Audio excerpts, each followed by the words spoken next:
चलिए सर, थोड़ा सा आप देख लें ग्रुप की क्या प्लानिंग आप कर रहे हैं, और जो आपका इंट्रोडक्शन का जो मैसेज आएगा, जो भी मैंने बोला था कि आप अपनी प्लानिंग बताओगे, उसमें ये इन्वॉल्व हो जाएगा आपका। यहाँ टास्क क्या है बेसिकली अभी बताऊंगा, वो उस मैसेज में इन्वॉल्व कर लेना।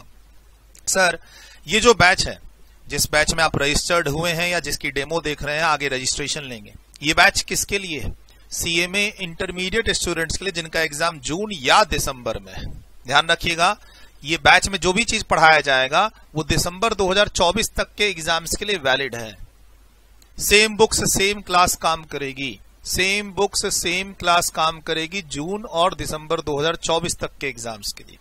अब आप हमारे यहां ज्वाइन किए हो तो आपके इनमें से कोई एक टारगेट हो सकते हैं कि सर मैं ग्रुप 1 की प्रिपरेशन करूंगा जून के लिए और ग्रुप 2 की प्रिपरेशन करूंगा दिसंबर 2024 के लिए। ध्यान रखना, जब आप ये सोचते हो कि मैं जून 24 में ग्रुप 1 दूंगा और दिसंबर 2024 में ग्रुप 2 दूंगा, तो ध्यान से सुनना, तुम अभी से ये फोकस्ड हो कि मैं जून 2024 में ग्रुप 1 दूंगा और दिसंबर 2024 में ग्रुप 2 दूंगा, राइट? यही सोच के तुम पढ़ाई कर रहे हो। फिर बच्चों को पता नहीं क्या हो जाता है, वो जैसे ही जून 24 का एग्जाम देते हैं,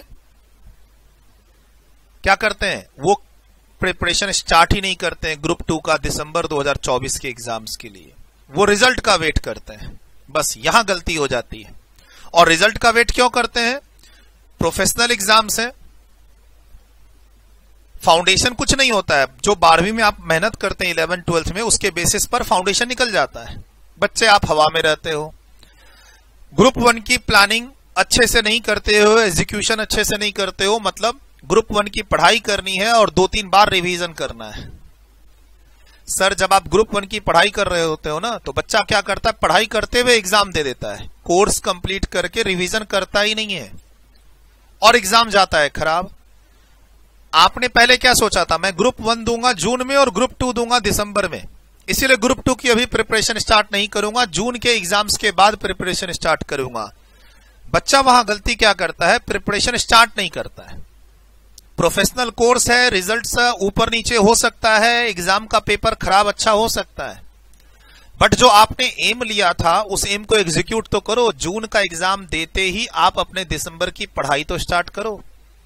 रिजल्ट जो भी आए, बच्चा वो नहीं करता है और वहां फिर बच्चे को हमेशा वो डिलेमा में होता है, क्या करूं, दिसंबर 24 में ग्रुप 2 की प्रिपरेशन करूं स्टार्ट या नहीं करूं, रिजल्ट का वेट करूं, क्या पेपर मेरा खराब गया था, क्या फिर से मैं ग्रुप 1 स्टार्ट कर दूं, क्या पढ़ाई करना।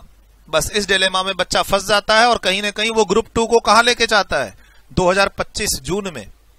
वो काम आप नहीं करना। बाकी प्लानिंग देख लो क्या करनी है आपको। सर या तो फिर आप बहुत अच्छी प्लानिंग कर रहे हैं और बोथ ग्रुप किसमें देना चाहते हैं, जून 24 में। अब जैसे ये अगस्त मंथ है, अगस्त का लास्ट वीक में हम लोग, अगस्त मंथ के लास्ट वीक में हम लोग, जिस दिन ये वीडियो रिकॉर्ड हो रही है और 1-2 दिन में यूट्यूब पे आ जाएगी। अब यहां से आप देखते हो जून 24 both group 8 paper, group 1 group 2 challenges है ये भी। अगर आपका रेगुलर कॉलेज नहीं है, अगर आप जॉब नहीं करते हैं, तो ही ये टारगेट अचीव हो सकता है। प्लीज ध्यान रखिएगा, अगर आप जॉब नहीं करते हैं, कहीं पर काम नहीं सीख रहे हैं, ट्रेनिंग नहीं कर रहे हैं, फाइनेंशियल प्रॉब्लम नहीं है आपको, सिर्फ पढ़ाई पर ध्यान देना और रेगुलर कॉलेज का भी झंझट नहीं है, तो ही आप इस टारगेट को अचीव कर पाएंगे जून 24 में बोथ ग्रुप। क्योंकि आपके 8 पेपर हैं ग्रुप 1 ग्रुप 2 मिला के, ग्रुप 1 में 4 ग्रुप 2 में 4, टाइम बहुत कम रहता है इसमें बच्चों को। तो सर जितना जल्दी आप ये प्लान कर लें उतना अच्छा रहेगा जून 24 के लिए। लेकिन आप बोलते हो कि सर फाइनेंशियल प्रॉब्लम के कारण मुझे जॉब भी करनी है, मेरा रेगुलर कॉलेज भी है, तो फिर आपको कहीं ना कहीं अगर बोथ ग्रुप देना है तो आपका प्लान जून का नहीं होना चाहिए, दिसंबर 24 का होना चाहिए। बोला सर क्या बात कर दी आपने, सारे फैकल्टीज तो जून 24 के लिए कह रहे हैं। सर सिर्फ क्लास खरीदने से नहीं होगा। तुम्हारे पास पैसा है 50-60 हजार रुपए, तुम जाओ 8 क्लास खरीद लो। सिर्फ क्लास खरीदने से नहीं होगा, आपने हर लेक्चर को अटेंड करना है, कंप्लीट करना है, फिर हर पेपर को 2-3 बार रिवीजन करना है। क्या इतना टाइम मिलेगा? जब आप 8-9 महीने में बोथ ग्रुप की तैयारी करते हैं ना, तो फिर टाइम बहुत कम रहता है और आपको हर दिन ऐसे पढ़ाई करनी होगी कि अगले दिन मेरा एग्जाम है, 15 दिन के बाद मेरा एग्जाम है। ये पेपर का एग्जाम है 15 दिन के बाद, ऐसे पढ़ना होगा। हर दिन आपको लगेगा कि अगले 15 दिन के बाद एग्जाम्स है। तो अगर आप ऑफिस नहीं है, जॉब नहीं है आपका, फुल टाइम आप पढ़ाई कर रहे हैं सीएमए की, कोई कॉलेज वॉलेज का चक्कर नहीं है, तो फिर आप बोथ ग्रुप जून 24 का सोचिए, वरना बोथ ग्रुप दिसंबर का टारगेट रखते हुए पढ़ाई कीजिए। 24 का कर रख लीजिए टारगेट, दिसंबर भी बैकअप में रखिएगा, ये मैं कह रहा हूं। और अगर आप बोथ ग्रुप दिसंबर भी देते हैं तो कोई बुरी बात नहीं है, कोई ज्यादा नुकसान नहीं होगा। उल्टा आप अच्छे से अपने कोर्स को पढ़ाई करेंगे, मल्टीपल रिवीजन करेंगे, एग्जाम देंगे। Both group first attempt rank आने की चांसेस होती है अगर आप कोर्स को टाइमली कंप्लीट करके प्रॉपर हर पेपर का 2-2 रिवीजन कर लेते हैं तो।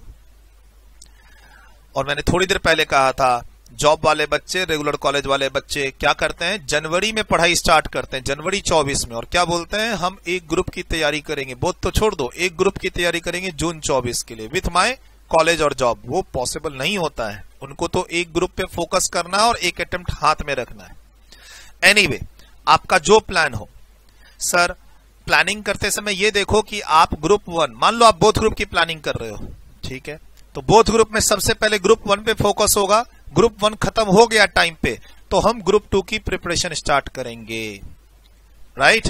ऐसे ही प्लान करेंगे, 8 पेपर एक साथ कहीं भी आप परचेज नहीं करेंगे। सबसे पहले ग्रुप 1 के 4 पेपर पे फोकस करेंगे। और अभी थोड़ी देर पहले मैंने ग्रुप 1 के 4 पेपर का स्ट्रैटेजी दिया था कि 2 पेपर को डेली पढ़ेंगे, 2 पेपर ऑल्टरनेट पढ़ेंगे, ठीक। अब आप बोथ ग्रुप देना चाहते हैं तो बोथ ग्रुप में सबसे पहले ग्रुप 1 के सभी पेपर कंप्लीट करेंगे। जैसे जैसे ग्रुप 1 के पेपर कंप्लीट होंगे, जो पहले हो जाए, मान लो ग्रुप 1 में पहले आप कॉस्टिंग कंप्लीट कर लेते हैं तो फिर ग्रुप 2 का आप पेपर उठाएंगे, एक पेपर कंप्लीट होगा, ग्रुप 2 का एक पेपर उठाएंगे। ग्रुप 1 का एक पेपर कंप्लीट होगा, ग्रुप 2 का एक पेपर उठाएंगे। एक साथ 8 पेपर या 6 पेपर पे फोकस नहीं करेंगे, 4 पेपर चलने देंगे ग्रुप 1 का।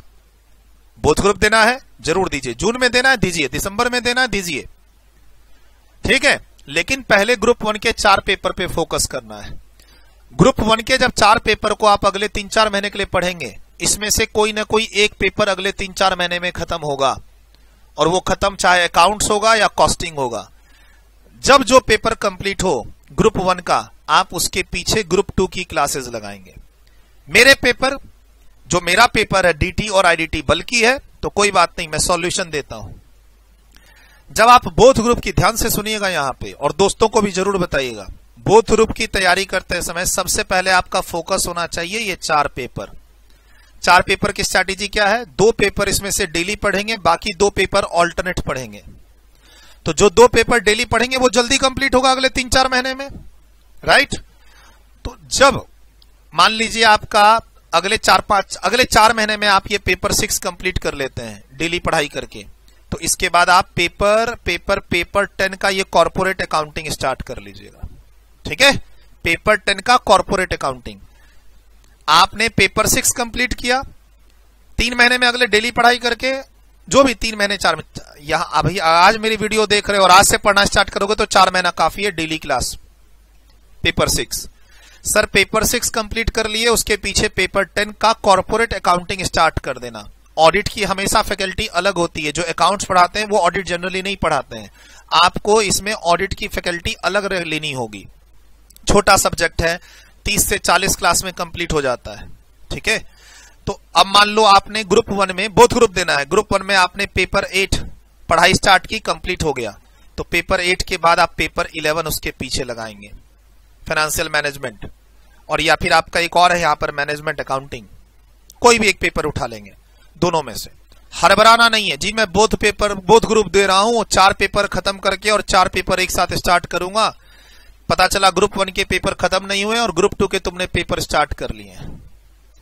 आपने मान लो फेस टू फेस क्लास लेनी है, आपने मान लो गूगल ड्राइव क्लास लेनी है, तो गूगल ड्राइव में एक्टिवेशन होता है, एक्टिवेशन लेट से कराना, क्लास स्टार्ट करा दो।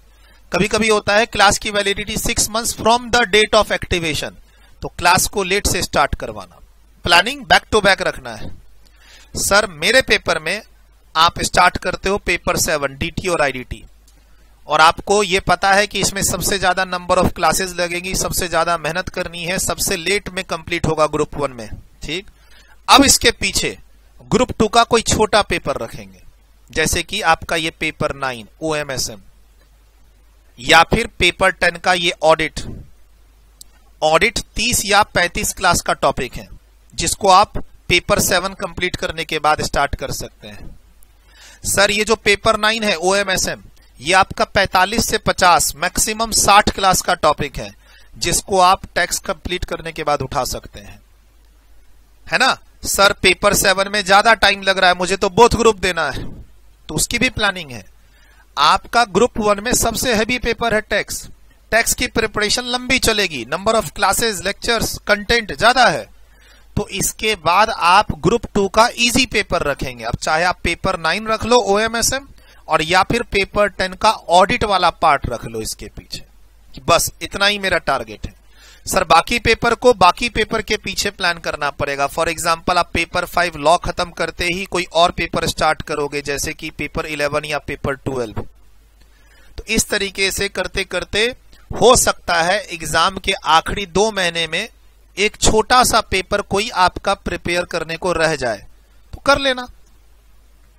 सर एग्जाम मान लो जून में, तो तुमको मार्च एंड तक सारा कोर्स कंप्लीट करना है। सर मार्च एंड करते करते हो सकता है 1-2 पेपर छोटे वाले रह जाएं, तो उसको अप्रैल में कर लेना। फॉर एग्जांपल OMSM में SM वाला पार्ट, फॉर एग्जांपल पेपर 10 में ऑडिट वाला पार्ट, तो छोटा सा पार्ट जो होगा 20, 25, 50 मार्क्स वाला से उसको आप अप्रैल में कर लेना। 800 मार्क्स का ग्रुप 1 ग्रुप 2 है, और मान लो आप बोथ ग्रुप जून में देना चाहते हो। जून के लिए मेरा डेडलाइन मान लो हमने सेट किया है कि मार्च एंड तक पूरा कोर्स कंप्लीट हो जाना चाहिए, कर लो। अब मान लो 50 मार्क्स का कोई पेपर रह गया से ऑडिट, तो अप्रैल में कर लेना, उसको क्या दिक्कत है। बाकी पेपर का तो रिवीजन चालू हो जाए, और ग्रुप 1 का तो रिवीजन बहुत पहले ही से आप स्टार्ट कर चुके होंगे, क्योंकि ग्रुप 1 के जैसे जैसे पेपर कंप्लीट होंगे आप उसको रिवीजन भी तो स्टार्ट करोगे। सर ग्रुप 1 की पढ़ाई कंप्लीट हुई, ग्रुप 2 की क्लासेस स्टार्ट हुई, साथ में ग्रुप 1 का पेपर का रिवीजन चलता रहा, तो ग्रुप 1 के रिवीजन आपके ज्यादा होंगे एज कंपेयर टू ग्रुप 2, तो both group you can achieve. लेकिन आपको स्टेप बाय स्टेप थॉट देना होगा। एक साथ 8 पेपर का टेंशन नहीं लेना है, 6 पेपर का भी टेंशन नहीं लेना है।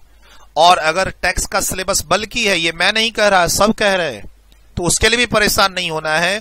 बोथ ग्रुप की स्ट्रैटेजी में ग्रुप 2 का जो इजी पेपर है ऑडिट या OMSM, उसको टैक्स के बाद रखना। बस ये स्ट्रैटेजी लोगे तो you can always achieve your both group target. अब चाहे वो तुम जून में दो या दिसंबर में दो, और डिपेंडिंग अपॉन तुम फ्री हो या कॉलेज है या जॉब है, आप जो भी प्लान करो, अपना जो इंट्रोडक्शन मैसेज दोगे, प्लानिंग वाला मैसेज, तुम अभी जो ऊपर बताया था कि एक प्लानिंग वाला मैसेज बताना है, उसमें ये इन्वॉल्व कर लेना कि सर मैं इस प्लान से ये वाला एग्जाम इस समय देना चाहता हूं।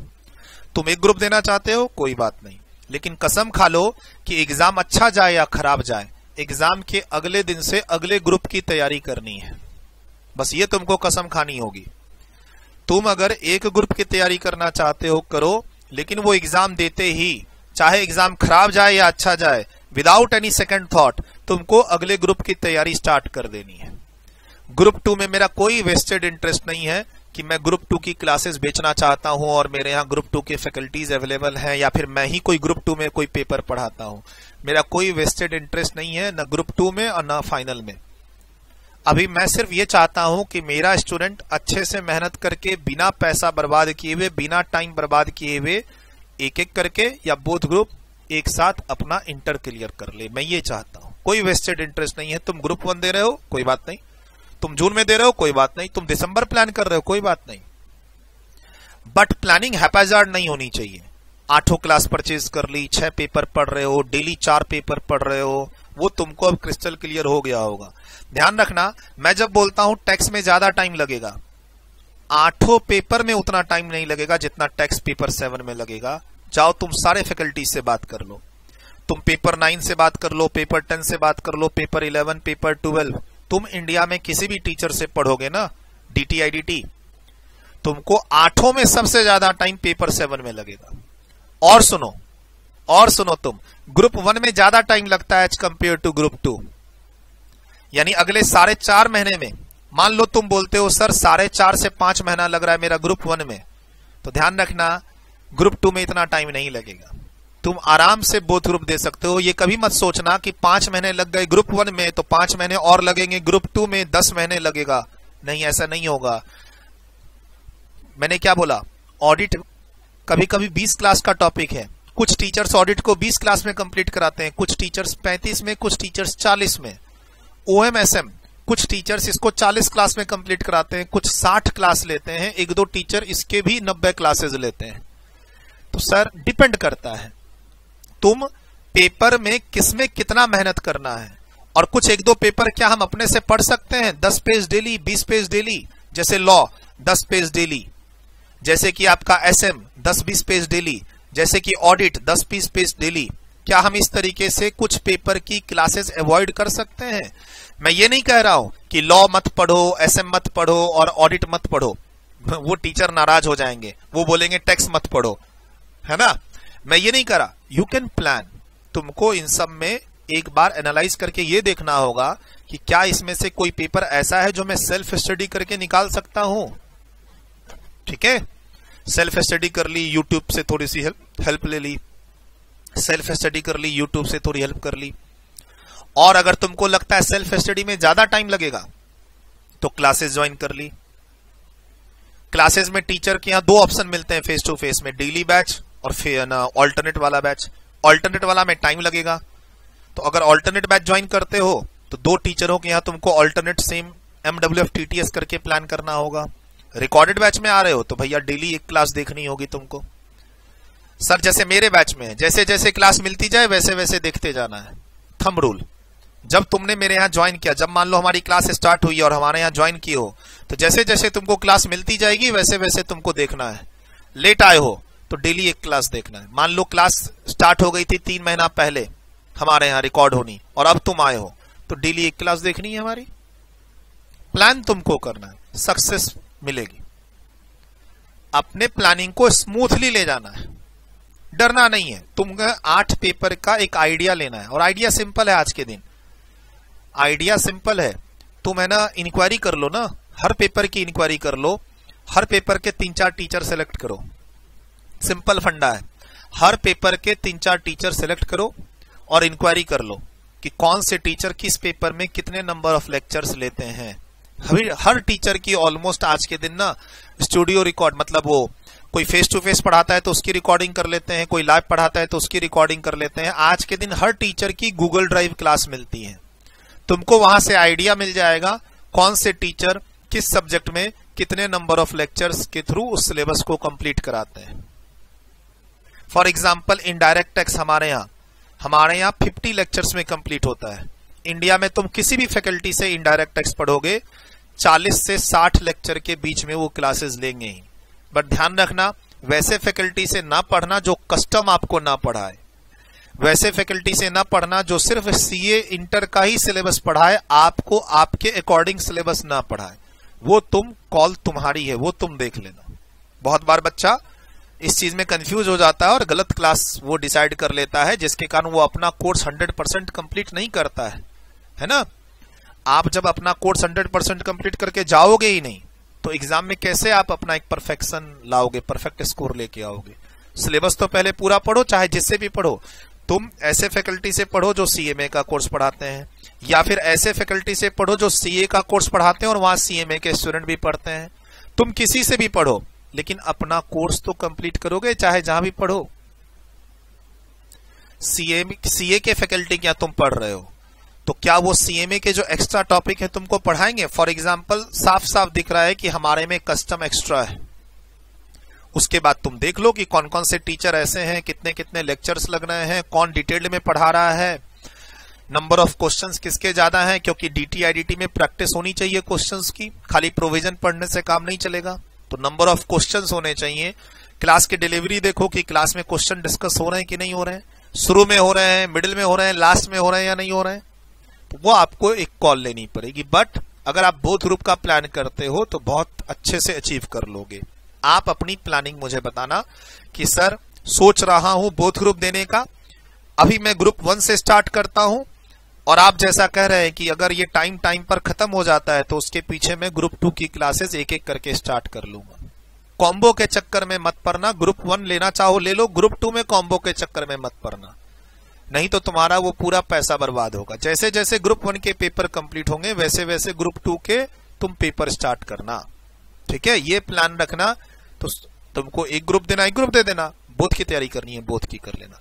आप बताना जरूर, आप में से कुछ बच्चा ऐसा होगा जो दिसंबर 24 में एक ग्रुप और जून 25 में दूसरा ग्रुप दे रहा होगा, ठीक है, वो बताना। मान लो आप फाउंडेशन पास करके इंटर में आए हो 2024 में, है ना, ये बैच तो हमने स्टार्ट कर लिया है अगस्त में 2023 में, कौन से जून और दिसंबर 2024 के लिए। मान लो फरवरी मार्च में इंटर में पढ़ाई स्टार्ट की हो, फरवरी मार्च 2024 में, आपका क्या प्लान बनेगा? दिसंबर 24 में एक ग्रुप और जून 25 में दूसरा ग्रुप। तो वो प्लान शेयर करना आप मेरे साथ, कोई दिक्कत नहीं है। मेरे यहाँ तो एडमिशन कब तक चलता रहेगा? इस बैच में एडमिशन सितंबर 2024 तक चलता रहेगा, दिसंबर 24 के एग्जाम्स के लिए। इस बैच में सितंबर 2024, कुछ बच्चे तो अक्टूबर में भी आते हैं कि सर क्लास दे दो डीटी की, आईडीटी की। फुल कोर्स ना दो, कम से कम डीटी दे दो, फुल कोर्स ना दो, कम से कम आईडीटी दे दो। कुछ बच्चे अक्टूबर में आएंगे दिसंबर के एग्जाम्स के लिए, ऐसा हाल है। एनीवे, आप अपना प्लान मेरे साथ शेयर करना। अब जब आप बोथ ग्रुप देते हो या एक ग्रुप देते हो तो आपका ये सिलेबस है ग्रुप 1 ग्रुप 2 का। ग्रुप 1 में पेपर 5, 6, 7, 7 में टेक्स 8, 7 में टेक्स और 8। ग्रुप 2 में पेपर 9, 10, 11, 12। क्या बोला? ग्रुप 2 का पेपर तुम किसी से भी पूछ लो, group 2 is easy as compare to group 1। अगर ग्रुप 1 में 700-800 घंटे लगेंगे कोर्स कंप्लीट करने में, तो ग्रुप 2 450-500 घंटे में कंप्लीट हो जाएगा। OMSM वहां जल्दी कंप्लीट होता है, ऑडिट वहां जल्दी कंप्लीट होता है, तो उसको तुम लास्ट मोमेंट पे रख सकते हो कि लास्ट में पढ़ेंगे जब इधर हमारा सारा बर्डन कंप्लीट हो जाए। एनीवे, तुम्हें 400 मार्क्स का ग्रुप 1 है, 400 मार्क्स का ग्रुप 2 है। तुम्हें ग्रुप 1 में पास करने के लिए 200 चाहिए, ग्रुप 2 में भी पास करने के लिए 200 चाहिए, यानी मिनिमम 50% चाहिए ही चाहिए। अगर एक एक करके दे रहे हो, मान लो सिर्फ ग्रुप 1 दे रहे हो तो 400 में 200 चाहिए, सिर्फ ग्रुप 2 दे रहे हो तो 400 में 200 चाहिए। लेकिन अगर बोथ ग्रुप दे रहे हो तो तुमको टोटल 400 चाहिए दोनों ग्रुप मिला के। अब मान लो ग्रुप 1 में तुम्हारा आ रहा है 240 और ग्रुप 2 में तुम्हारा आ रहा है 160, टोटल हो गए ना 400, पास कर जाओगे। बोथ ग्रुप के फायदे, सर मिनिमम तुमको हर पेपर में 40 चाहिए पास करने के लिए और एग्रीगेट 50% चाहिए। तो जब तुम ग्रुप वाइज अलग अलग देते हो तो दोनों ग्रुप में तुमको 200-200 कम से कम लाने होंगे। लेकिन जब तुम बोथ ग्रुप देते हो और हर पेपर में 40 चाहिए तो ग्रुप 2 में तुम 40-40-40-40 160 ले आओ। और ग्रुप 1 चूंकि पहले से पढ़ना स्टार्ट किए हो, पहले कोर्स कंप्लीट होगा, रिवीजन ज्यादा होगा एज कंपेयर टू ग्रुप 2, तो ग्रुप 1 में तुम्हारे मार्क्स ज्यादा आ गए। और ग्रुप 1 में प्रैक्टिकल में तुम्हारे पास प्योर प्रैक्टिकल है ग्रुप 1 में अकाउंट्स, प्योर प्रैक्टिकल है कॉस्ट, प्योर प्रैक्टिकल है तुम्हारा डीटी और जीएसटी आधा प्रैक्टिकल मान के चलो। तो ग्रुप 1 इज ऑलवेज स्कोरेबल। ऐसे ही ग्रुप 2 में भी तुम्हारे प्रैक्टिकल है, थ्योरी कहीं कहीं है, पेपर सब तुम्हारे फेवर में है। ऐसा नहीं है कि 100 मार्क्स का प्योर थ्योरी ही लिखना है, वो एक पेपर में है तुमको 100 मार्क्स का प्योर थ्योरी, वो है लॉ, ठीक है। लेकिन कोई बात नहीं, उसके अलावा 3 पेपर को तुम प्रैक्टिकली मानोगे। डायरेक्ट टैक्स इनडायरेक्ट टैक्स को थ्योरी मत मानना वरना नुकसान होगा।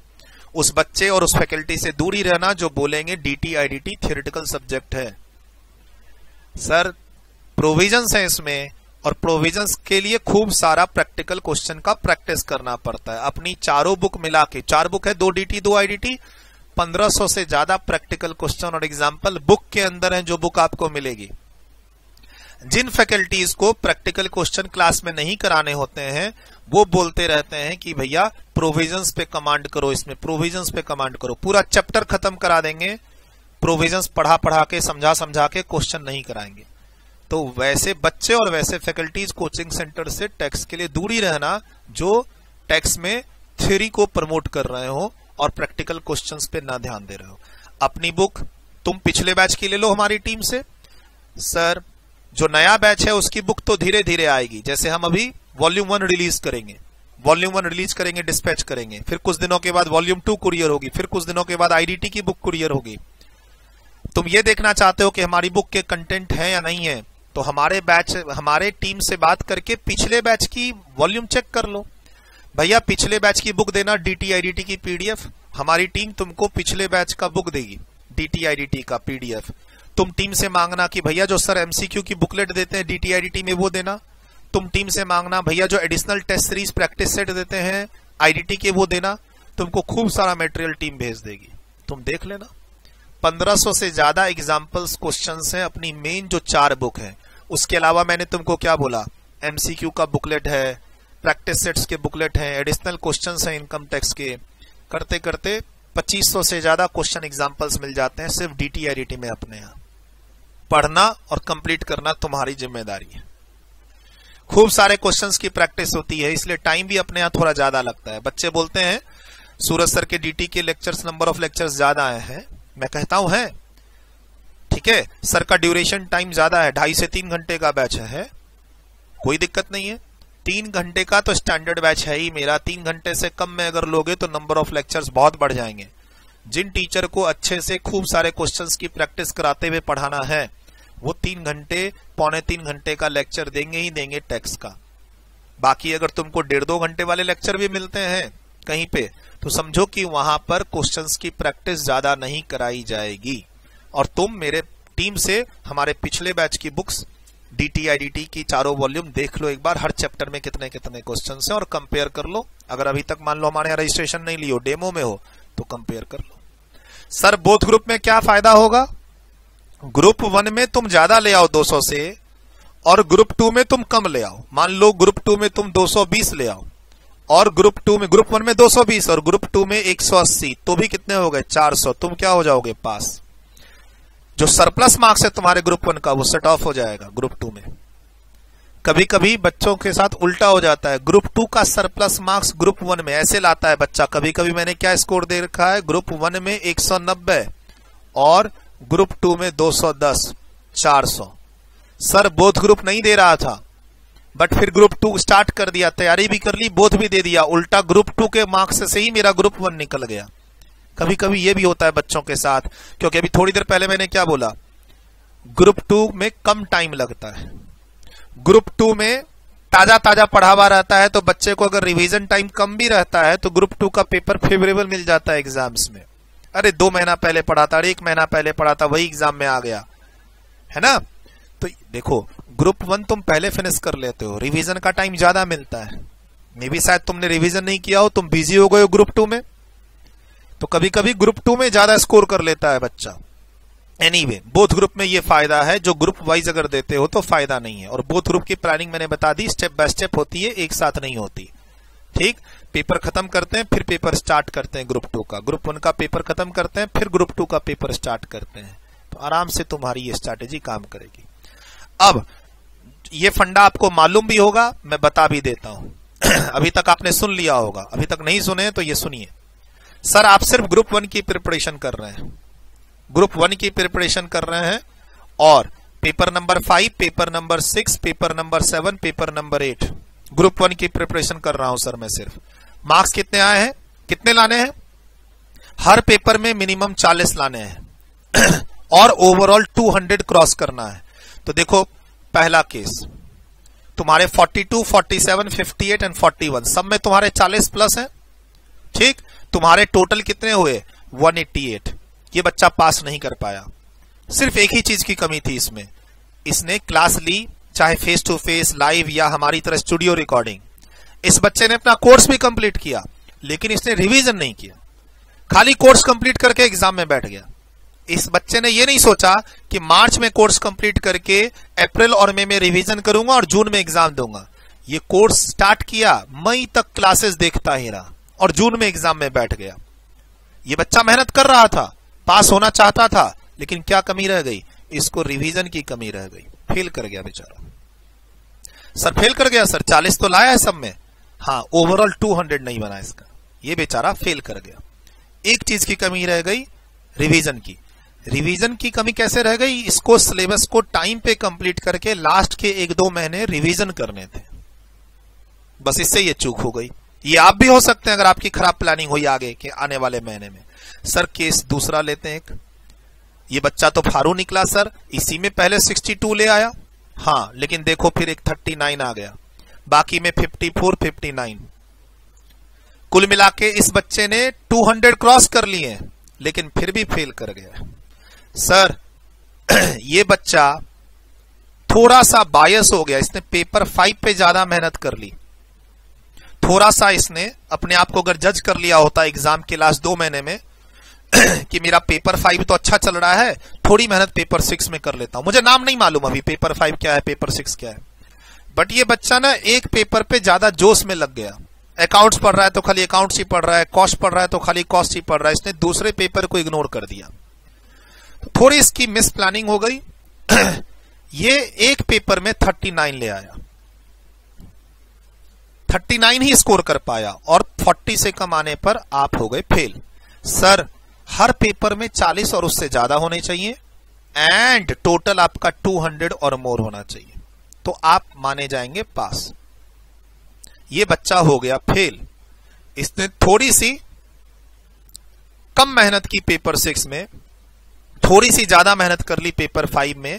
मे बी शायद वहां टीचर ने बोला कि मैं तुम्हारे पेपर को एग्जम्प्ट करा दूंगा, और एक्चुअली में पेपर ये एग्जम्प्ट हो गया।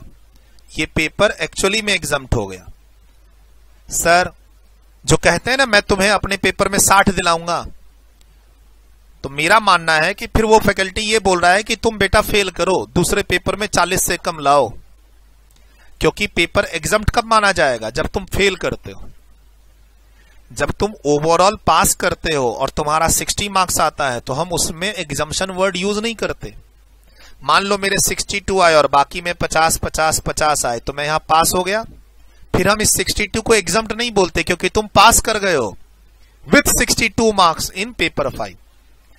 सर ऐसी सिचुएशन में मत फंसना, तैयारी ऐसे करना कि सभी पेपर में 40 तो स्कोर करो, और एक ग्रुप दे रहे हो तो कम से कम 2 पेपर की तैयारी फारू वाली रखना है। टॉप की प्रिपरेशन रखनी है कि सर इसमें जो हो जाए 90 लाऊंगा, 80 लाऊंगा, 70 लाऊंगा। अगर 4 पेपर की तैयारी करते हुए सबकी अच्छी से तैयारी करो, और उसमें 2 पेपर की फारू वाली तैयारी करो कि सर पेपर कितना ही खराब आए, मैं 80 प्लस लाऊंगा, मैं 90 प्लस लाऊंगा, मैं 75 प्लस लाऊंगा, तो तुम्हारा एग्रीगेट कभी शॉर्ट नहीं करेगा। और देखो 4 पेपर एक जैसे नहीं होते, 4 फैकल्टीज एक जैसे नहीं होते। तो जब तुम ग्रुप 1 की प्रिपरेशन करोगे, और तुम्हें प्रिपरेशन करने में शुरू के 2-3 महीने में लग जाएगा कि यार ये पेपर ना मुझे परेशान कर रहा है। 4 पेपर हैं, कोई भी पेपर 5 पेपर 6 पेपर 7 पेपर 8, 4 में से कोई एक पेपर ना तुम जा रहे होगे ईस्ट, तो वो पेपर जा रहा होगा वेस्ट। नेगेटिव फीलिंग आएगी तुमको उसमें। उस नेगेटिव फीलिंग आने पर उस पेपर की पढ़ाई ना थोड़ी ज्यादा कर लेना, 1 घंटा एक्स्ट्रा कर लेना, वरना उस पेपर में फेल कर जाओगे। सर आई न्यू, मैं जानता था ये पेपर मुझे फेल कराएगा। अरे जब तुम जानते थे तो उस पर 1 घंटा एक्स्ट्रा पढ़ लो ना, फेल नहीं करना। 42 45 48 लाना, और टोटल 200 प्लस तो आएगा ही। जो पेपर से तुम्हें डर लगता है उस पेपर को थोड़ा 1 घंटा एक्स्ट्रा पढ़ना, ये गुरु मंत्र याद रखना तुम, तो तुम फेल नहीं करोगे, एग्रीगेट शॉर्ट नहीं करेगा, 40 से कम नहीं आएगा। बट ठीक है, लकली ये बच्चा जो केस 2 है फेल कर गया, लेकिन लकली एक पेपर इसका एग्जम्प्ट हो गया है। ये जो 62 मार्क्स वाला पेपर है 60 एंड अबव, ये इसको आगे नहीं देना है। 3 अटेम्प्ट का शायद रेस्ट्रिक्शन होता है, 3 अटेम्प्ट तक इसको नहीं देना है। सर ये देखो तीसरा केस। सर तीसरा केस वाला बच्चा एकदम प्लान में जा रहा है, किसी में 48, किसी में 52, किसी में 73, किसी में 61। क्या बोला मैंने? 4 पेपर की तैयारी करो, 2 पेपर एकदम तोप वाले रखना कि सर दुनिया इधर से उधर हो जाए, इस पेपर में तो मैं कभी भी 60-70 से नीचे लाऊंगा ही नहीं। फेवरेट है सर ये मेरा पेपर। अब वो टैक्स हो सकता है, वो लॉ हो सकता है, वो कॉस्ट हो सकता है, वो अकाउंट्स हो सकता है। ये वही बच्चा है, पास कर गया ग्रुप 1। सर अब तुम किसी भी केस में रहो, केस 1, केस 2 या केस 3, तुमको क्या ध्यान रखना है? ग्रुप 1 का एग्जाम देते ही तुमको ग्रुप 2 की पढ़ाई स्टार्ट कर देनी है, चाहे पेपर कैसा ही गया हो। कभी कभी अंदर से फील आ जाता है यार मेरा पेपर खराब गया, मैं फेल कर जाऊंगा। तो शुरू में तुमने क्या सोचा था, ये वाली बात हमेशा ध्यान रखना कि जून में एक ग्रुप दूंगा, दिसंबर में दूसरा ग्रुप दूंगा। तो जून के रिजल्ट का तो वेट नहीं करोगे ना, पढ़ाई स्टार्ट कर देनी होगी तुमको। क्लासेस स्टार्ट कर देनी होगी, कोर्स कंप्लीट करना होगा तुमको, रिजल्ट जो भी आए। एग्जाम के अगले दिन से ही पढ़ाई चालू कर देनी होगी। इनफैक्ट एग्जाम देने से पहले ही तय कर लेना ग्रुप 2 में किससे पढ़ाई करो। एग्जाम देने से पहले ही डिसाइड कर लेना है ग्रुप 2 के कौन कौन से पेपर किस किस फैकल्टी के यहां किस किस मोड में क्लास लेनी है। एग्जाम दिया अच्छा खराब, तुमको ग्रुप 2 स्टार्ट कर देना है, यह ध्यान रखना है। लास्ट वाला देखो बच्चा, क्या तोप बच्चा है।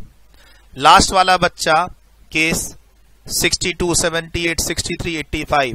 तुम मालूम है क्या सोच रहे होगे, सर इस बच्चे को तो बोथ ग्रुप देना चाहिए था। वही मैंने लिखा, बोथ ग्रुप वाला मटेरियल था स्टूडेंट। फाड़ू बच्चा, सर ऐसे बच्चों को ना बोथ ग्रुप देना ही चाहिए। सर ये तो फाउंडेशन का स्कोर लग रहा है। अरे फाउंडेशन में तो इससे ज्यादा स्कोर आता है, 90, 85, 75 ऐसे आता है। फाउंडेशन में तो इससे अच्छा रिजल्ट आता है आपका।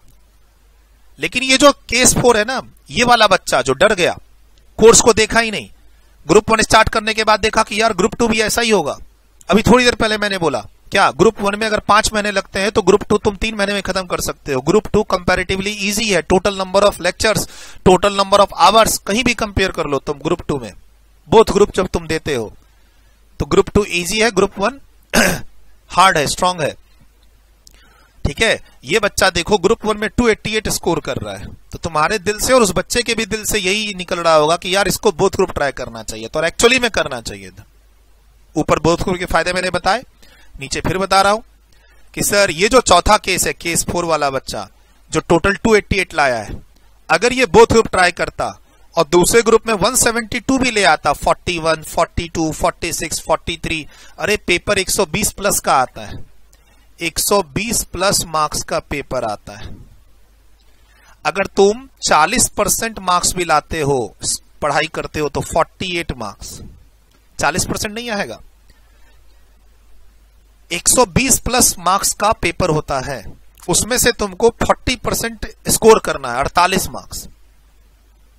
तो ग्रुप 2 की ट्यूशन ली और एक बार भी रिवीजन करोगे तो अच्छे से, बिना टेंशन लिए, बिना परेशान हुए, तो तुम ये स्कोर कर लोगे।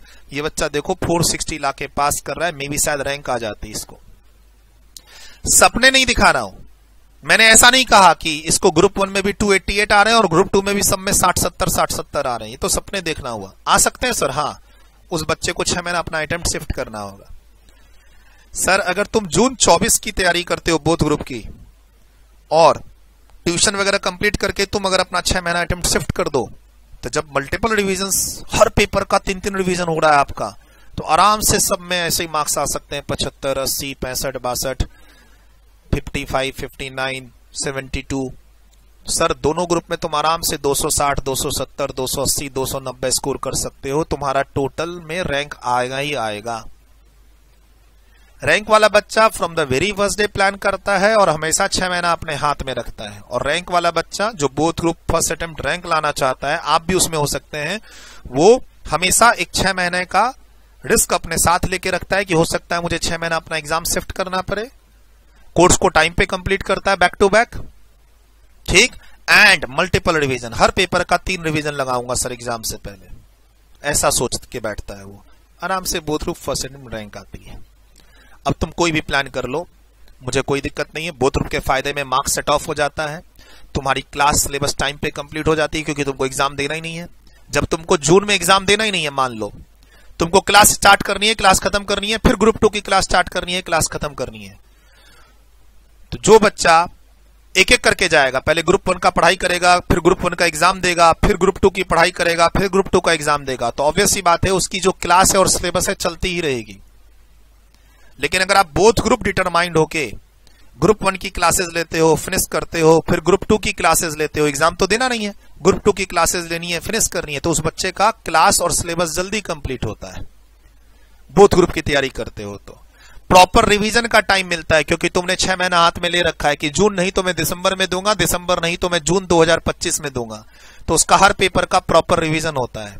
एंड बेस्ट पार्ट क्या है, जब तुम टाइम पर कोर्स कंप्लीट कर लेते हो, जब तुम टाइम पर कोर्स कंप्लीट करके प्रॉपर रिवीजन कर लेते हो, तो बोथ ग्रुप फर्स्ट अटेम्प्ट में पास होते भी हो और रैंक का चांस भी मिलता है। और रैंक आने से तुमको एक अच्छी ट्रेनिंग अपॉर्चुनिटी मिलती है, क्योंकि ट्रेनिंग अपॉर्चुनिटी में ऑब्वियस सी बात है वो रैंकर्स को प्रेफरेंस ज्यादा देंगे। सर जॉब में अच्छी प्लेसमेंट मिलती है और फाइनल में भी रैंक लाने का मौका मिलता है, मोटिवेशन मिलता है। सर इंटर में रैंक ले आए तो फाइनल में भी लाएंगे, ऐसा जोश होता है, क्योंकि फाइनल में भी 8 पेपर है, फाइनल में भी 2 ग्रुप है। सर इंटर में ले आए तो फाइनल में भी ले आएंगे, ऐसा वाला मोटिवेशन मिलता है। सर मेरा 12th तक कोई कैरियर में जर्नी नहीं थी, मतलब मेरा कोई बेस्ट कैरियर नहीं था 12th तक कि मैंने कुछ अच्छा अचीव किया हो अपने स्कूल लाइफ में और अपने स्कूल लाइफ में +2 तक मेरा कोई अच्छा, मैं मीडियोकर स्कूल से पढ़ा, मीडियोकर स्कोर किया 10th और 12th में। इवन मैं फिजिक्स केमिस्ट्री मैथ का स्टूडेंट था, PCM। मैं पहली बार जब कॉमर्स लाइन में आया तो मेरा 1 साल वहां बर्बाद हो चुका था ग्रेजुएशन का। 1 साल मेरा गैप है ग्रेजुएशन में, मतलब 12th पास करने के बाद ग्रेजुएशन मेरी 3 साल में नहीं कंप्लीट हुई है, 1 साल का गैप है। और जो मैंने फाउंडेशन का एग्जाम दिया उसमें मेरा रैंक है ऑल इंडिया, और आज तक उस रैंक की वैल्यू है। 2001 में मैंने फाउंडेशन पास किया था, आज 22-23 साल के बाद भी मैं तुमको क्या बोल रहा हूं कि मेरा CA के कोर्स में फाउंडेशन में रैंक था। रैंक की ये वैल्यू होती है, लाइफ टाइम एक अचीवमेंट मिल जाता है आपको कि तुम रैंक होल्डर थे। सर मैंने रैंक लाई थी कब? 2001 में। मैंने फर्स्ट अटेम्प्ट में फाउंडेशन पास किया था, कब? 2001 में। मैंने 2005 में फर्स्ट अटेम्प्ट में बोथ ग्रुप फाइनल पास किया था, 4 मार्क्स के लिए मेरा फाइनल में रैंक रह गया था। लेकिन आज भी मैं कहता हूं क्या कि मैंने फर्स्ट अटेम्प्ट में बोथ ग्रुप फाइनल निकाला हुआ है। सर मैंने जब 2009 में CPA क्लियर किया, 4 पेपर होते हैं, यूएस का ये कोर्स है, जैसे इंडिया का चार्टर्ड अकाउंटेंट का कोर्स है वैसे यूएस का CPA कोर्स है, ठीक है? इंडिया का CA, यूएस का CPA। मैंने जब यूएस का CPA किया तो उस समय 4 पेपर थे 2009 में, चारों पेपर 100-100 मार्क्स के थे, मेरे चारों में 90+ मार्क्स हैं। आज तक मैं कहता हूं, अभी भी कह रहा हूं। तो सर जब आप बोथ ग्रुप की प्लानिंग करते हो ना, तो एक मार्क्स सेट ऑफ होते हैं, दूसरा हर पेपर में तुमको 70-75 नहीं लाने हैं, तुमको दिख रहा है हर पेपर में 70-75 नहीं लाने हैं। देख लो ना केस 3, 2 पेपर में 60+ ले आओ, 2 पेपर में 50 से 60 के बीच में ले आओ, ग्रुप 1 क्लियर।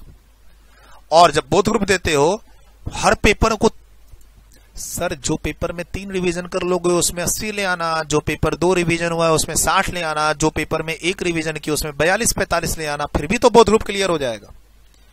8 पेपर का 3-3 रिवीजन नहीं कर पाया, अगर 8 पेपर का 3-3 रिवीजन कर लोगे तो सब में ही 75+ आएंगे ना, ठीक है? तब तो रैंक 1 तुम्हारे लिए है, ऑल इंडिया रैंक 1 तुम्हारे लिए है। सर देखो डरना नहीं है, हर पेपर में कुछ ना कुछ कमियां हैं, हर पेपर में कुछ ना कुछ। अब जैसे मान लो मैंने कहा OMSM का जो पेपर 9 है, 100 मार्क्स की प्रिपरेशन बहुत कम समय में हो जाती है उसमें। फर्स्ट ग्रुप में लॉ है, 100 मार्क्स का प्रिपरेशन बहुत कम समय में हो जाती है। सबसे पहले तुम लॉ खत्म कर सकते हो फर्स्ट ग्रुप में। फर्स्ट ग्रुप में तुम 2 महीना डेली क्लास लगा के लॉ खत्म कर सकते हो। फर्स्ट ग्रुप 2 महीना डेली 1 लेक्चर, तुम्हारा 2 महीने में कोर्स कंप्लीट लॉ का, सबसे जल्दी लॉ कंप्लीट हो सकता है। लॉ ऐसा है, लॉ में तुम सेल्फ स्टडी भी कर सकते हो, लॉ को तुम होल्ड भी कर सकते हो। तो अपनी प्रिपरेशन प्लानिंग के हिसाब से तुम अपने आप को आगे ले जाओ। अच्छा वो बच्चा गलत है, कौन? जो ये सोचता है कि थ्योरी पेपर है, लास्ट में पढ़ूंगा, एग्जाम तक याद रहेगा, लास्ट के 4-5 महीने में पढ़ाई करूंगा। ऐसे मत करना, ये मत सोचना। लॉ का कोर्स कंप्लीट करके जब रिवीजन करोगे तो एग्जाम में अपने आप रिटेन रहेगा। तुम ये सोचोगे कि लॉ को मैं आखिरी में पढ़ूंगा क्योंकि एग्जाम में थ्योरी पेपर है, याद रहेगा, तो ऐसे नहीं होता है। लॉ को भी टाइम पे कंप्लीट करना होगा। सर मेरा फाउंडेशन में, मैं अपना फाउंडेशन का स्कोर बताता हूं, लॉ में मेरे 72 मार्क्स थे फाउंडेशन में, CA फाउंडेशन लॉ में 72 मार्क्स थे फर्स्ट अटेम्प्ट। लॉ पहले कभी पढ़ा नहीं था, इंग्लिश मीडियम में कभी पहले नहीं पढ़ा था, मेरा 12th तक हिंदी मीडियम था, मेरा 12th तक हिंदी मीडियम था। फर्स्ट टाइम जब मैंने CA करना स्टार्ट किया तो मैंने इंग्लिश मीडियम चूज किया कि अब इंग्लिश मीडियम में करूंगा, देखा जाएगा जो होगा। और लॉ और इकोनॉमिक्स में इतनी मेहनत की 72 मार्क्स, रैंक तो आया ही मेरा ओवरऑल 72 मार्क्स, 70+ स्कोर था मेरा लॉ में फर्स्ट अटेम्प्ट में। इंग्लिश मीडियम 12th तक मेरा हिंदी मीडियम था, 12th तक मेरा हिंदी मीडियम था, ठीक? हिंदी मीडियम, इंग्लिश तो हम लोग दूर दूर से हमारा कोई रिश्ता नाता नहीं था इंग्लिश से। हिंदी मीडियम स्कूल, हिंदी ही हमारी मातृभाषा है, ऐसे पढ़ते थे, ठीक सर? तो अगर मैं लॉ को लास्ट में पढ़ता कि एग्जाम से 3-4 महीने पहले पढ़ूंगा, याद रहेगा, एग्जाम में थ्योरी पेपर है, तो शायद मैं फेल कर जाता या इतना अच्छा स्कोर नहीं आता और शायद मैं आज एग्जाम्पल तुम्हें दे भी ना रहा होता। प्लानिंग तुम देखो कैसे कर रही है, ठीक है। किसी में 42 भी आ सकते हैं, किसी में 48 भी आ सकते हैं। मैं फाइनल की बता रहा हूं। फाइनल में बोथ ग्रुप जब मैंने फर्स्ट अटेम्प्ट निकाला था, बोथ ग्रुप फर्स्ट अटेम्प्ट, और सिर्फ 4 मार्क्स के लिए रैंक रह गई थी मेरी। सर मेरे 3 पेपर में 40 से 50 मार्क्स के बीच में मार्क्स आए थे और वो तीनों पेपर मेरे खराब गए थे और मैं रिजल्ट तक यही सोच रहा था कि तीनों में फेल करूंगा। मैं रिजल्ट तक यही सोच रहा था। सीए फाइनल के बोथ ग्रुप में 8 पेपर में 3 पेपर, 2005 की बात है, मैं 3 पेपर में सोच रहा था फेल करूंगा। उस तीनों पेपर में मेरे आए, किसी में 42, किसी में 44, किसी में 47। टोटल मेरा फर्स्ट अटेम्प्ट बोथ ग्रुप पास और रैंक से सिर्फ 4 मार्क्स पीछे था।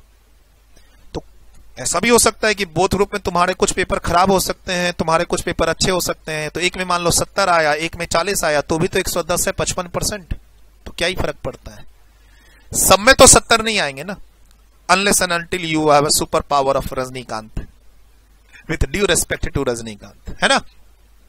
तो बोथ ग्रुप में एक तो मार्क्स सेट ऑफ का फायदा होता है, क्लासेस जल्दी खत्म होती है, सिलेबस जल्दी कंप्लीट होता है, क्लासेस के चक्कर खत्म हो जाते हैं, सेल्फ स्टडी के लिए लास्ट में सॉलिड वाला 3-4 महीना मिलता है ना। जून नहीं तो दिसंबर से ही, लेकिन लास्ट में 3-4 महीना सॉलिड वाला मिलता है कि सर कोई क्लास में नहीं जाना मुझे, अब कुछ नया नहीं पढ़ना है, जो पढ़ा है उसको रिवाइज करना है मुझे। सर हर पेपर को 2-2, 3-3 बार रिवाइज करूंगा। ऐसी वाली फील बोथ ग्रुप में आती है आखिरी में, जब तुम 6 महीना शिफ्ट करके पढ़ाई करते हो। और रैंक एक ग्रुप देने से तो मिलता नहीं है, और एक बार रैंक मिल गया तो आज मैं 21 साल के बाद भी कह रहा हूं, 2001 में मेरा रैंक था और आज मैं 22-23 साल के बाद भी कह रहा हूं कि मेरा रैंक था, और तुम बोलते हो वाह सर क्या बात थी, आपका रैंक था। तुम ये सोच रहे हो ना, मैं कहता हूं मेरा रैंक था और तुम क्या कर रहे हो, वाह सर आपकी रैंक थी, वाह सर आपने फर्स्ट अटेम्प्ट में क्लियर किया, वाह सर आपने बोथ ग्रुप दिए, वाह सर आपने सीपीए फर्स्ट अटेम्प्ट में निकाला, चारों पेपर 90+, वाह वाह वाह। आज 20-22 साल के बाद भी वाह वाह चल रहा है। तो कुछ ऐसा करो कि लोग 15-20 साल तक तुम्हें याद रखें, और मैं तो तुम्हें याद रखूंगा ही। अपनी बुक के पीछे के कवर पेज पे जहां पर रैंक होल्डर की लिस्ट है, फोटोज हैं, मैं तो अगले 20-25 साल तक तुम्हें वहां लगा के रखूंगा। सबसे पहला रैंक जो हमारे यहाँ आया था 2014 में आया था। हमारे यहाँ से स्टूडेंट का जो रैंक आया था सबसे पहला, वो 2013 में। सीएमए स्टूडेंट का सबसे पहला रैंक हमारे यहाँ से आया था 2013 में, और सीए स्टूडेंट का 2014 में। सर वो बच्चे भी अभी मेरी बुक में पीछे अपीयर कर रहे हैं। मेरे जो टोटल रैंक होल्डर्स हैं हमारे यहाँ से, सूरज अग्रवाल टेक्स्ट क्लास से, वहां पे वो बच्चों की फोटो अभी भी पीछे अपीयर कर रही है। तो तुम जब आगे बोथ ग्रुप रैंक लाओगे तो तुम्हारी भी फोटो हम 10 साल तक चलाएंगे, और तुम्हें जो रैंक का एहसास होगा वो अगले 30-40 साल तक होता रहेगा कि तुम रैंक होल्डर थे। ऐसा है रैंक, ठीक है। रैंक नहीं आता कोई बात नहीं, कोशिश तो करेंगे, और वो कोशिश कब होगी, बोथ ग्रुप देने से। और बोथ ग्रुप कब दे पाओगे, जब तुम ग्रुप 1 की प्रॉपर कंप्लीट कर पाओगे। सर तुम जून 24 में ग्रुप 1 दो, पास कर जाओ, और दिसंबर 24 में ग्रुप 2 दो, पास कर जाओ। बहुत सारी जगह इसे क्या माना जाता है, both group first attempt, job में, ट्रेनिंग में। तो घबराने की कोई जरूरत नहीं है। सर मैं तो एवरेज स्टूडेंट हूं, पता नहीं मैं बोथ ग्रुप पास कर पाऊंगा कि नहीं, आप तो इंटेलिजेंट होंगे। सर मैं एक एक करके एग्जाम दूंगा और पास करूंगा। तो ठीक है, अगर तुम एक एक करके भी एग्जाम देके पास करते हो तो बहुत सारी ऑर्गेनाइजेशन ट्रेनिंग देते समय, जॉब देते समय तुम्हें क्या मानती है कि तुम बोथ ग्रुप फर्स्ट अटेम्प्ट ही पास किए हो। यानी ऑर्गेनाइजेशन क्या बोलती है, अगर तुमने दोनों ग्रुप एक साथ देके पास किए हो तो भी बोथ ग्रुप फर्स्ट अटेम्प्ट है, और एक एक ग्रुप दिए पास करते चले गए तो भी वो बोथ ग्रुप फर्स्ट अटेम्प्ट ही मानेंगे। यानी सबको ट्रेनिंग मिलेगी, सबको जॉब मिलेगी, चाहे रैंक हो न हो, चाहे एक ग्रुप देके पास करें, चाहे बोथ ग्रुप देके पास करें। सर जॉब तो सबको मिलेगी, ट्रेनिंग सबको मिलेगी। कोशिश एक अच्छी की जा सकती है ना सर। एक कोशिश की जा सकती है रैंक की, एक कोशिश की जा सकती है बोथ ग्रुप पास होने की, एक कोशिश की जा सकती है फर्स्ट अटेम्प्ट में पास होने की। कोशिश करते रहिए, ट्रेनिंग सबको मिलनी है, जॉब सबको मिलना है। कोई 10 लाख कमा रहा होगा, कोई 5 लाख कमा रहा होगा, कोई बहुत अच्छी फर्म में काम कर रहा होगा, कोई मीडियोकर फर्म में काम कर रहा होगा। सबके लिए अपॉर्चुनिटीज है। सर जब बच्चा एक एक करके ग्रुप देता है फाउंडेशन पास करने के बाद, तो थोड़ा सा क्या होता है, जो नेगेटिव बात है, बच्चे को 8-9 महीने मिलते हैं फर्स्ट ग्रुप के लिए, लेकिन बच्चा सेकंड ग्रुप के लिए सिर्फ 4-5 महीने ही दे पाता है। क्यों? क्योंकि वो पहले ग्रुप 1 की तैयारी करेगा, फिर ग्रुप 1 का एग्जाम देगा, और फिर अगले अटेम्प्ट में वो 6 महीने के बाद ही है ग्रुप 2 देगा। तो नेचुरल सी बात है, ग्रुप 2 की प्रिपरेशन के लिए तुमको कम टाइम मिलता है। प्लस एक डर लगा रहता है तुम्हें, ग्रुप 1 का रिजल्ट का क्या होगा, ग्रुप 1 के रिजल्ट का क्या होगा, ग्रुप 1 की रिजल्ट का क्या होगा। तो वो तुम्हारे ग्रुप 2 की प्रिपरेशन को डैमेज करता रहता है। ये बात तुमको ध्यान रखनी पड़ेगी। अगर तुम एक एक ग्रुप करके एग्जाम दे रहे हो तो तुमको मेंटली स्ट्रांग रखना पड़ेगा अपने आप को कि मेरा एग्जाम कैसा भी जाए, रिजल्ट कैसा भी आए, मैं अभी ग्रुप 2 पे फोकस करूंगा। एक प्लानिंग ये हो सकती है कि तुम बोथ ग्रुप की क्लासेस वगैरह लेके फिनिश करो। ग्रुप 1 की क्लासेस ली फिनिश कर ली, ग्रुप 2 की क्लासेस ली फिनिश कर ली, बोथ ग्रुप दे दो, या फिर क्लासेस फिनिश करने के बाद एक एक करके ग्रुप दो। एक ये प्लानिंग हो सकती है। मेरे हिसाब से ये ट्राई करना चाहिए बच्चों को। मेरे हिसाब से अगर तुम फाउंडेशन पास करते ही पढ़ाई स्टार्ट कर दे रहे हो तो तुमको ये ट्राई करना चाहिए कि सर मैं पहले ग्रुप 1 की क्लासेस लेके फिनिश करूंगा, फिर मैं ग्रुप 2 की भी क्लासेस लेके फिनिश करूंगा। सब कुछ सही रहा तो मैं बोथ ग्रुप भी दे सकता हूं, और या एक एक करके दूंगा, और या फिर मैं अपना 6 महीने के लिए अटेम्प्ट शिफ्ट करके बोथ ग्रुप ही दूंगा। एक ये हो सकता है कि तुम ग्रुप 1 की क्लास लोगे, फिर ग्रुप 1 का एग्जाम दोगे, फिर ग्रुप 2 की क्लास लोगे, फिर ग्रुप 2 का एग्जाम दोगे। कर सकते हो, पॉसिबल है, लेकिन इसमें एक ही चीज ध्यान रखना है, ग्रुप 1 का एग्जाम देने के बाद एग्जाम जैसा भी हो तुमको ग्रुप 2 की क्लास स्टार्ट कर देनी है। तुमको ग्रुप 2 की क्लास स्टार्ट कर देनी है। बस यही मैं समझाना चाह रहा था तुमको। एक ग्रुप और बोथ ग्रुप की स्ट्रैटेजी, एक ग्रुप और बोथ ग्रुप की स्ट्रैटेजी, ये लिख लो और ब्रेक ले लो एक बार। अभी थोड़ा मैं और 2 चीजें बताऊंगा छोटी छोटी, ज्यादा टाइम नहीं लूंगा, ये सेशन मैं कंप्लीट करूंगा। ये बताना जरूरी था, तुम्हारी आंखें खुलनी जरूरी थी। नोट करिए तो यहां से, ये लास्ट सेशन में कुछ और मैंने ऐड किया था, लिख लीजिए वीडियो रोक के। डन, वीडियो रोक के लिखा, डन, वीडियो रोक के लिखा। इसका एक मैसेज आएगा मेरे पास कि आपका क्या प्लान है ग्रुप 1 ग्रुप 2 का, कौन से ईयर में, कौन से अटेम्प्ट में कौन सा ग्रुप देना चाहते हो, कोशिश क्या रहेगी तुम्हारी। ठीक, एक मैसेज आना चाहिए। डन, वीडियो रोक के लिखा। मार्क्स सेट ऑफ की स्ट्रैटेजी में बता रहा था यहां पे। डन, वीडियो रोक के लिखा। नेक्स्ट, लिखना है जरूर, ये सब नहीं तो भूल जाओगे। डन, वीडियो रोक के लिखा। नेक्स्ट, डन, वीडियो रोक के लिखा। Next, done, next, done, next. कोई भी स्ट्रैटेजी इसमें तुम ले सकते हो। बोथ ग्रुप देना है, एक एक करके देना है, बोथ ग्रुप की क्लास कंप्लीट करनी है, नहीं सर 1 बाय 1 करते हैं ना। ध्यान रखना इसमें तुम्हारा पास्ट कुछ मत देखना। तुम 10th का स्कोर क्या था, 12th का स्कोर क्या था, फाउंडेशन क्या था, मत देखना। एक नई शुरुआत करना। फॉर एग्जाम्पल मैंने एक नई शुरुआत की अपनी सीए फाउंडेशन की कि मेरा 10th का स्कोर भूल गया। मैं 10th में कोई स्कोर ही नहीं था मेरा, 12th में मेरा कोई स्कोर ही नहीं था, हिंदी मीडियम था, मैं सब भूल गया। मैंने एक नया टारगेट बनाया कि भाई अच्छे से पढ़ूंगा, और मेरा रैंक आया, फर्स्ट अटेम्प्ट में पास किया, इंग्लिश मीडियम से पास किया। मैंने ग्रेजुएशन के फर्स्ट ईयर में एक टारगेट बनाया था, सीए और ग्रेजुएशन साथ साथ चल रही थी। मैंने ग्रेजुएशन के फर्स्ट ईयर में टारगेट बनाया था कि सीए का पता नहीं, ग्रेजुएशन में मैं ओवरऑल 60% से ज्यादा मार्क्स लाऊंगा, first year, second year, third year, तीनों को मिला के, और वही आए मेरे। मतलब ग्रेजुएशन को मैं अपने रिज्यूमे में ग्रेजुएशन में लिखना चाहता था कि मेरे ग्रेजुएशन के तीनों ईयर के मार्क्स 60% और उससे ज्यादा है, वो मैं लिखता हूं। मैंने टारगेट बना रखा था, गोल बना रखा था। तो तुम इसमें से देखो, मैंने सारी स्ट्रैटेजी दे दी है। तुम जो गोल बनाओगे बना लो, वो गोल आगे चेंज भी हो सकता है। एक ग्रुप बोथ ग्रुप में जा सकता है, बोथ ग्रुप एक ग्रुप में आ सकता है, जून दिसंबर में शिफ्ट हो सकता है, दिसंबर बोथ ग्रुप एक एक करके शिफ्ट हो सकता है जून 25 तक। सर अभी एक गोल तो सेट करना होगा। जो गोल सेट करोगे वो तुम अपने इंट्रोडक्शन जो मैसेज बनाओगे प्लानिंग पार्ट, उसमें तुम वो लिख के भेज देना। इतना डिस्कशन तो किया है तुमको थोड़ा फ्लेक्सिबल बनाने के लिए। सर आपके दिमाग में ये सब नहीं रहेगा तो आगे कहीं ना कहीं जाके फंस जाओगे। हो सकता है तुम इस कोर्स को छोड़ दो, हो सकता है तुम्हारा जो ट्यूशन लेने में पैसा दिया है वो तुम बर्बाद कर दो। ग्रुप 2 की क्लास का पता नहीं था, तुमने पैसे भर दिए बोथ ग्रुप के। ग्रुप 1 का ठिकाना नहीं, तुमने बोथ ग्रुप की क्लासेस लेके पैसे भर दिए। ग्रुप 1 खत्म नहीं हुआ है, तुमने ग्रुप 2 की भी कोचिंग स्टार्ट कर दी साथ में, क्योंकि वहां बोथ ग्रुप कॉम्बो ऑफर मिल रहा था, बोथ ग्रुप ले लो 40,000 में, बोथ ग्रुप ले लो 40,000 में।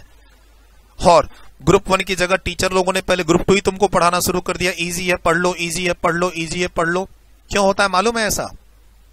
क्योंकि वो तुम्हें दिसंबर 23 वाले बच्चों के साथ पढ़ाना शुरू कर देते हैं। दिसंबर 23 और जून 24। मान लो तुम किसी कोचिंग सेंटर में गए, तुम्हारा अटेम्प्ट है जून 24, वो तुम्हें मोटिवेट करेंगे, बोथ ग्रुप दो, बोथ ग्रुप दो, बोथ ग्रुप दो, बोथ ग्रुप का पैसा भी ले लेंगे 40-50 हजार रुपए, और तुम्हें सिर्फ क्या करेंगे उसके बाद तुमको दिसंबर 23 वाले बच्चों के साथ मिक्स करके बैठा देंगे, लो भैया अब इनके साथ तुम ग्रुप 2 पढ़ो, है ना?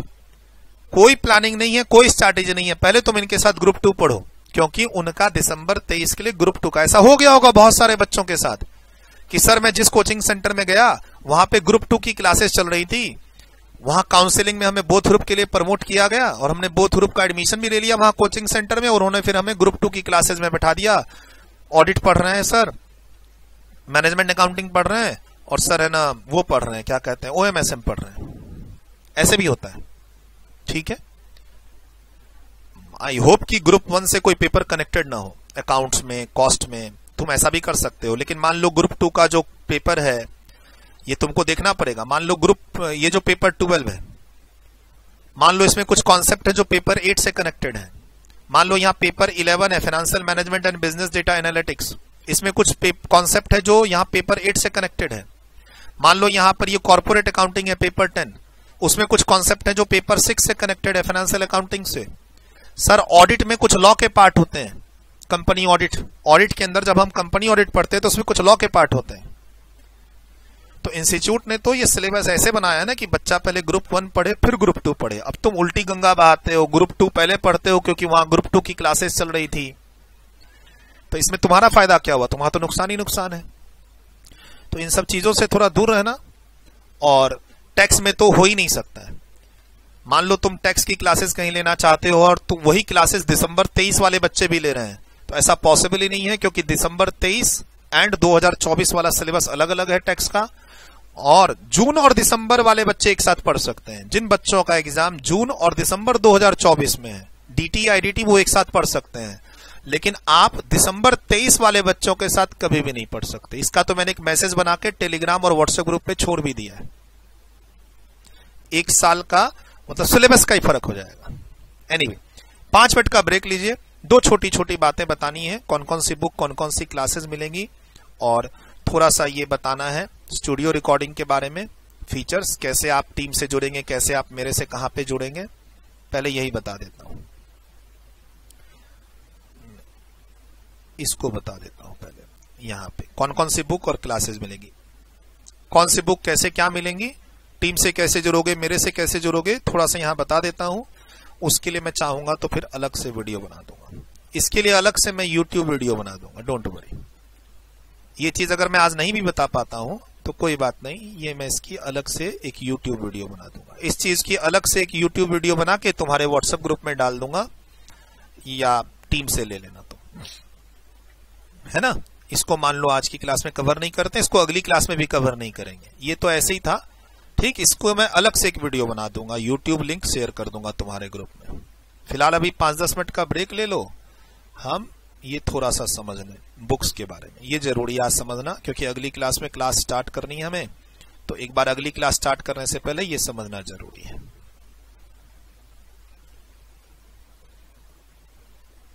फटाफट 5-10 मिनट का ब्रेक ले लो तो।